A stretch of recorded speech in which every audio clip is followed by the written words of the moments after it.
সরকার এত বড় একটা কাজ করছে অথচ বিএনপি জামাতও তেমন কিছু বলছে না, সিভিল সোসাইটি অথবা অন্যান্য রাজনৈতিক দল, গণমাধ্যম কেউই তেমন কিছু বলছে না। অথচ এটা নিয়ে তোলপাড় তৈরি হওয়ার কথা ছিল। একটা সময় ছিল বাংলাদেশে যদি তেল, গ্যাস, বিদ্যুতের দাম বৃদ্ধি করা হতো, তখন তেল, গ্যাস, বিদ্যুৎ বা খনিজ সম্পদ রক্ষা কমিটি ছিল বামপন্থীদের কিছু বুদ্ধিজীবীদের নেতৃত্বে, তারা প্রতিবাদ করত।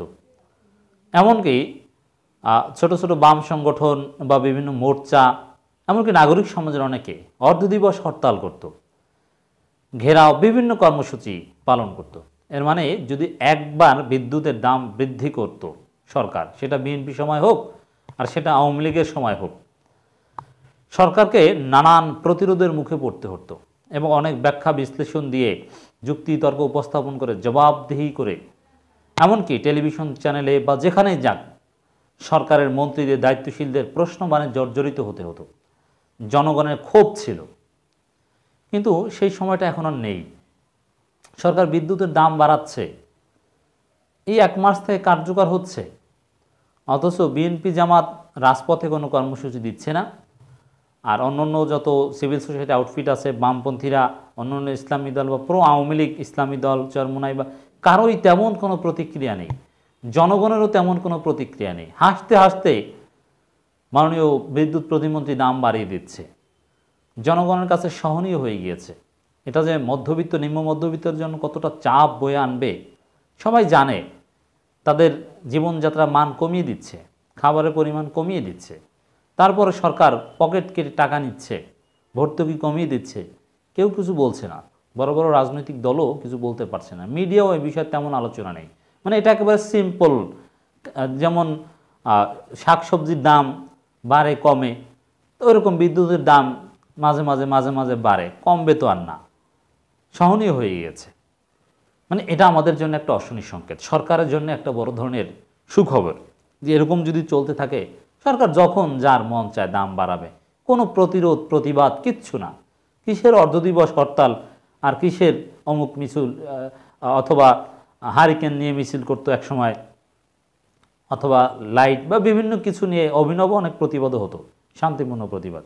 কোনো ধরনের প্রতিবাদ কিছুই নেই, হাসি মুখে দাম বাড়িয়ে দিচ্ছে, হাসতে হাসতে। মনে হয় যেন এটা একেবারে শাকসবজির দাম বাড়ানোর মতো।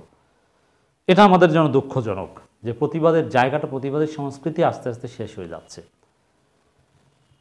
বিশেষ করে বিএনপি তো প্রতিনিয়ত এই বিষয়ে সংবাদ সম্মেলনে কথা বলছে, জামাত হয়তো বিবৃতি দিবে, কিন্তু বক্তব্য বিবৃতি শুধু। অথচ এ বিষয়ে কমপক্ষে অর্ধদিবস হরতাল বা আরও নানান রাজপথের কর্মসূচি থাকা প্রত্যাশিত ছিল, কিন্তু আমরা দেখিনি। যদি আমার আলোচনার পর আমরা দেখতে চাই যে কিছু কর্মসূচি অ্যাটলিস্ট, এখন হয়তো বা সরকার এগুলো শুনবে না, সরকার দাম বাড়াবে, কিন্তু দাম বাড়ানোর ক্ষেত্রে যেন একটু ভাবে যে না, প্রতিবাদ হয়, জনগণ আছে, মানে একটু চিন্তাভাবনা যেন করে, অ্যাটলিস্ট আলাপ আলোচনা করতে হবে অমুকের সাথে তমুকের সাথে, গণশুনানির ব্যবস্থা বা নানান কিছুর উদ্যোগ একসময় নেওয়া হতো, এখন কিছুই না। একেবারে প্রতিবাদহীনতার সংস্কৃতিভাবে চলতে থাকলে এটা সামগ্রিকভাবে আমাদের জন্য একটা মারাত্মক অশনি সংকেত বলে আমি মনে করি। দর্শক, বিদ্যুতের দাম এই সম্পর্কে মাননীয় প্রতিমন্ত্রী বক্তব্য দিয়েছেন, একটু শোনাতে চাই আপনাদের। গ্রাহক পর্যায়ে প্রতি ইউনিট বিদ্যুতের দাম 34 থেকে 70 পয়সা বাড়তে পারে বলে জানিয়েছেন বিদ্যুৎ ও জ্বালানি ও খনিজ সম্পদ প্রতিমন্ত্রী নসরুল হামিদ। দেখেন, গ্রাহক পর্যায়ে 34 থেকে 70 পয়সা পর্যন্ত বাড়া, এটা কিন্তু অনেক। প্রতি ইউনিটে 34 থেকে 70 পয়সা, মানে 70 পয়সা মানে 1 টাকার কাছাকাছি, এটা অনেক। বিদ্যুতের বিল আজকে অনেক জনগণের উপর ব্যাপক বোঝা বহন করবে, স্পষ্টই বোঝা যায়। সরকার বিদ্যুৎ খাতে যে লুটপাট করেছে, ভারতকে যে সুবিধা দিয়েছে, কুইক রেন্টালের নামে যে লুটপাট করেছে, তার দায়ভার এখন বহন করতে হচ্ছে জনগণকে। নসরুল হামিদ সাহেব এটা জানিয়েছেন। তিনি বলেন মার্চ থেকেই নতুন দর কার্যকর হবে। তিনি সচিবালয়ে সাংবাদিকদের সঙ্গে আলাপকালে এসব কথা বলেন মাননীয় প্রতিমন্ত্রী।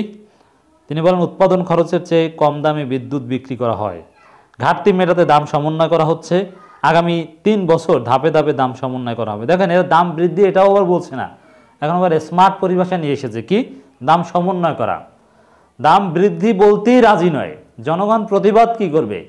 এই যে বিদ্যুতের দাম বাড়ানো হচ্ছে, এই শব্দটাই সরকার স্বীকার করতে রাজি নয়। কি করা হচ্ছে? দাম সমন্বয় করা হচ্ছে এবং ধাপে ধাপে আরও বাড়ানো হবে। এর মানে জনগণ যে ভর্তুকি পায় সেটা এক পর্যায়ে হয়তো বা শূন্যের কোঠায় নেমে আসবে, প্রাইভেটাইজেশনের মতো। প্রতিমন্ত্রী বলেন, আমাদের লাইফলাইন গ্রাহক 0 থেকে 50 ইউনিট ব্যবহারকারী গ্রাহক আছে 1,40,00,000। তাদের বিদ্যুতের দাম 4 টাকা, আর উপরের দিক থেকে এই দাম 7 টাকা, কিন্তু উৎপাদন খরচ 12 টাকা। এতে সরকারকে একটা বড় অংশ এই খাতে ভর্তুকি দিতে হচ্ছে। এই ভর্তুকির আরও বাড়ছে কারণ ডলারের দাম বাড়ছে। আচ্ছা, ভর্তুকি তো দিবেই, বড় অংশ। আচ্ছা, বিদ্যুৎ পাবলিক সেক্টর মানে কি? জনগণের কাছে সরকারের কাজটা কি? এরকম ভর্তুকি দিবে, জনগণ সহজে চলবে, খেয়ে পরে ভালো থাকবে, এটাই তো সরকারের কাজ। তা ভর্তুকি দিবে, ভর্তুকি কমাচ্ছেই, তাহলে সরকারের কাজটা কি? সব জনগণের উপর চাপিয়ে দিবেন। বিদ্যুৎ এরকম পাবলিক সার্ভিস মানে কি? তাহলে পাবলিক সার্ভিস, সরকারি সার্ভিসের জায়গাটা থাকলো কি? সব কিছু প্রাইভেটাইজ করে দেন, তাহলে অ্যাটলিস্ট দুর্নীতি কিছুটা কমবে, সরকারি দুর্নীতি। তাও করবেন না, আবার ভর্তুকিও সব আস্তে আস্তে আস্তে আস্তে কমানোর চিন্তা ভাবনা করছেন। যাই হোক দর্শক, আমার কাছে এখানে উদ্বেগের জায়গা হচ্ছে এটা, যে এত বড় কাজ করছে, এত বড় সিদ্ধান্ত নিচ্ছে, অথচ কেউ কিছু বলছে না, সব কিছু শুনশান নীরবতা মেনে নিচ্ছে। এটা রহস্য হচ্ছে সরকার দমন পীড়ন করে সফল হয়েছে।